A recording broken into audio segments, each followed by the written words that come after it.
We left off last time talking about her miracle ministry. She had a phenomenal healing and miracle ministry. That was an earmark or an emphasis of the ministry that God gave her. And she had just a massive amount of healings that took place in her ministry. She built Angelus Temple, started it in 1921. It was completed in 1923. And she filled it for every service was packed. And you know, Hollywood was just in its infancy of its filmmaking. And so they would come to Sister Aimee and they would get ideas for their productions, because she would have what she called illustrated sermons every Sunday night. And you had Charlie Chaplin that would come to her services. You had Mary Pickford and different Hollywood screen stars of the day that would come, and they would observe and they would learn from her and they would get ideas. And she was really on the cutting edge, and she knew how to use media to get the people to become acquainted with her ministry, and how smart that was of her to use every means of an avenue that she could to get the word out. You know, it's said that Richard Nixon, when he was a 6-year-old boy, he ended up in one of her services and got saved in her services. There was Anthony Quinn, the actor, who ended up being a part of her church. And when he was 16 years old and the Depression was on, the city would, of course, have bread lines and food lines for the hungry. But there were a lot of illegal immigrants that were here working the fields in California, and the city could not, it barely had enough to feed the citizens of the United States. So these illegal immigrants were not being served any kind of food relief during the Depression. And so Sister Aimee knew that these people were not being, that they were not being served. And so she took just massive amounts of food out to the camps and she fed the people. Well, Anthony Quinn was part of her band that she had there at Angelus Temple. So she would take him and he would be her interpreter. And then she would preach to him and Anthony Quinn would interpret for her. And they said that she saved their people and kept their people alive during Depression. And so she served the city of Los Angeles in so many different ways, not just with spiritual things, but with natural supplies being met. And so people knew of her, and the unknown came to Angelus Temple and the known came to her temple. She was the first woman to have and own a 24-hour radio station that preached the gospel around the clock, and that was KFSG. And in fact, that's still operating today. In fact, at the time of her death, which was in 1944, she had already put in to get a license for a television station. Here, you know, television in 1944 was in its infancy, but she already saw the potential of it, and she was already trying to get a license for her own television station. So she used every single avenue that she could. Of course, she was one of the most well-known celebrities of the day. And so because of that, she became a target. Her and her secretary were at Venice Beach here in California one day. And Sister Aimee was out in the water swimming, and her secretary called to Sister Aimee and said, "I'm going to go back to the hotel, which was nearby. I've left something there. I'm going to go retrieve it." And so Sister Aimee, she told that to Sister Aimee, and Sister Aimee was standing in the water. Sister Aimee was an avid swimmer. And so she was standing in the water at the time, and she, you know, acknowledged that the secretary was going back to the hotel to get something. When the secretary came back, Sister Aimee had disappeared.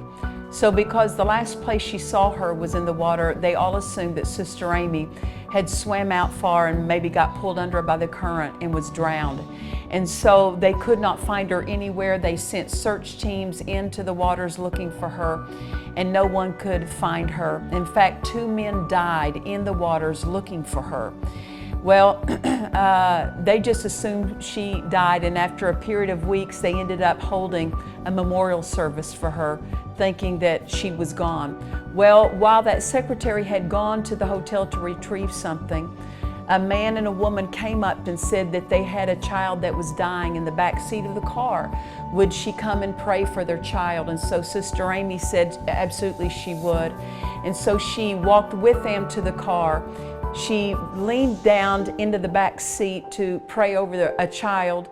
And when she leaned in to pray over the child, the people pushed her into the car and then of course put something over her face, chloroform or something, and she went unconscious and they kidnapped her.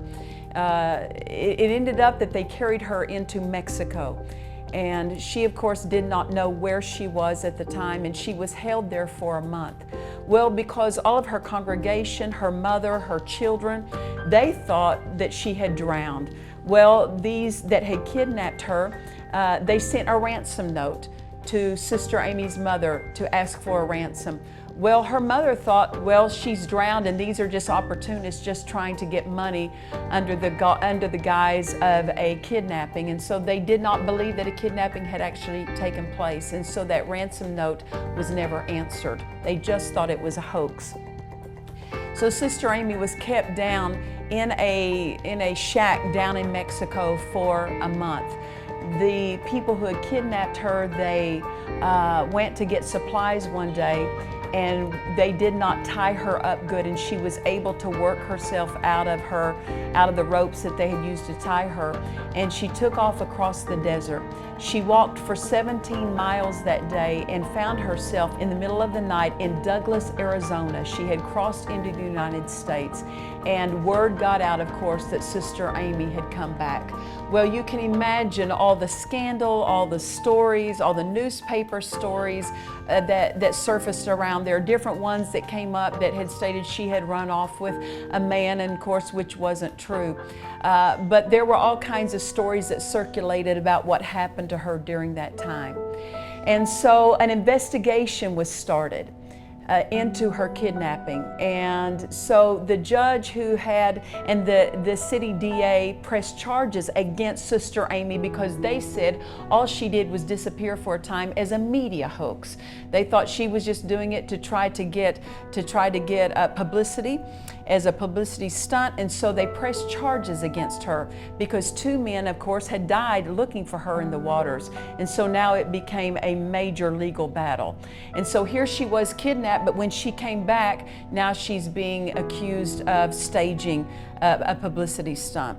So the DA pressed charges against her and went through the trial process, and the judge ruled her guilty. And so she, of course, she challenged that verdict, and she ended up back in court again. The second trial that went on, the judge that was assigned to her case found out that the first judge had taken bribes to rule her guilty. So the second judge had the first judge thrown in jail. And the day he was thrown in jail, Sister Aimee went and visited him in the jail and got him born again.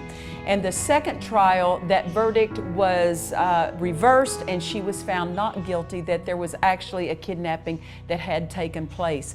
But the scandal, can you imagine how big it would have been in the media? It's my understanding that she was the lead story for over 280-something days on the newspapers there in Los Angeles. So it was a huge thing, a huge scandal. And of course, it never bothered the church. Those who were part of the congregation there at Angelus Temple said that what that did at the time, that it tightened that church unit, that family unit of that local church, and people supported her. And so her ministry, it weathered that difficulty very well. And it was right after the trial that Sister Aimee came and built this home that I'm sitting in. And it was her vacation home, a place where she could come and get away from the media because the media was so intense around her at that time.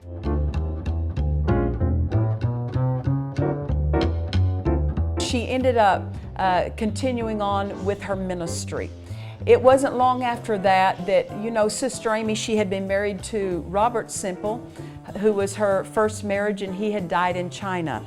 Then, of course, her second marriage was to Harold McPherson. And he did not want to continue on in the ministry with her, and instead went into the business world, and he divorced her.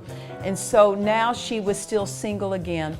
But now she ended up marrying a third time, a fellow named David Hutton.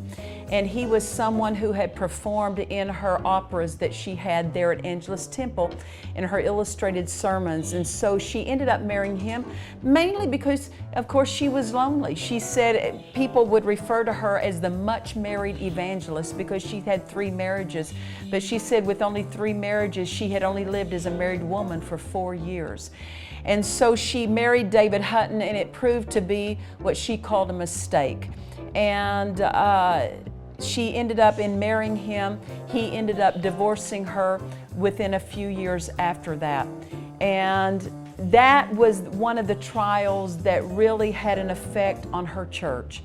Some of the first generation church members of her church over that situation ended up leaving the church. And that was one of the most difficult things that her ministry went through, was when she went through that 3rd divorce. It was during that time her health began to fail. And she ended up having a fever that lasted for well over a year. And the doctors were unable to properly diagnose what was causing the illness that she was faced with, so they gave her all kinds of medication. It was when she went with her son, Rolf McPherson, up to Oakland, California to start on the road ministry again. She loved the traveling ministry. That was where she wanted to be the most, was on the road. But because of Angelus Temple, it needed a pastor. So she had tried to pastor, but when she would try to put in others to help her pastor, they would try, she would, if I could say it this way, lose control of the church, that people would try to come in and take the church from her, so it would call her back again to Angelus Temple. But her greatest desire was to be on the road preaching. So she ended up on the road in Oakland, California preaching, and she had conducted a service one night. And she told her son Rolf, she says, "I'm back on the road where I most long to be." And so she was quite happy that night, and she went to bed that night there in Oakland, California. She was, of course, having symptoms and condition with this illness that she had been dealing with for a long period of time. And so she had taken medication, and she ended up taking more and more medication because they had, from my understanding, they had misdiagnosed her. So the medication they had given her was not affecting the condition positively as it ought. And so she ended up trying to take more and more of the medication and did an accidental overdose of medication. So the next morning when they went into her room, Sister Aimee Semple McPherson had died at the age of 54 in 1944. And so it was the end of an era when she went home to be with the Lord. Her ministry continued. Rolf McPherson continued on, and to this day there are over 6,000 four-square churches all across the nation. Under her ministry, when she was alive, there were about 400. So her son, Rolf McPherson, he took it to another 6,000 worldwide. And so, as you can see, these people of faith who did so much, we're entering into the blessings and the benefits of their labors. The things that she focused on and the faith she demonstrated and the things that she preached that furthered the revelation of the body of Christ, we're enjoying the benefits of that today. And as I said, it's so important that we find out these pioneers of faith, because they're part of our family line, they're part of our lineage. And it's a joy to see what they did and the price they paid to obey God, because it stirs us and it encourages us in our race that we run our race with joy just as they ran their race. And so we're so glad we got to spend this time with you to talk a little bit about Sister Aimee Semple McPherson. If you weren't able, if you haven't yet, go back and see all the episodes that pertain to her. It'll be a blessing to you to hear that. And again, we thank you so much for joining us today with Dufresne Faith Journal. We trust you've been blessed by today, and we look forward to future times with you. God bless you. Thank you for watching today's show. Be sure to check out all the latest episodes on our YouTube page. For more information, follow us on Facebook or visit our website at dufresneministries.org.